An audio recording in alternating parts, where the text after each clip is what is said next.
કૃષ્ણ રામ રામ।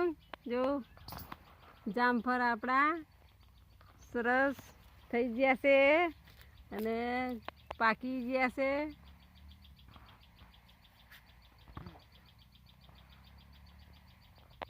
અને હવે તો ખાસા બધા લઈ લીધા, પાકા પાકા તો બધા જો સરસ છે ને।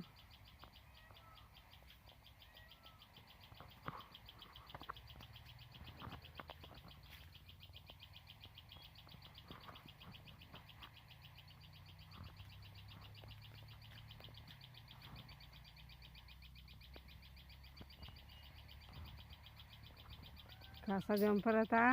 હું તો આજે જ આવી અને જામફળ તો બધા ઘણ ખરા ઉતારીને લઈ ગયા। જેને ખાવા હોય ખાય, વગડામાં તો બધા ખાય ખાવાની વસ્તુ।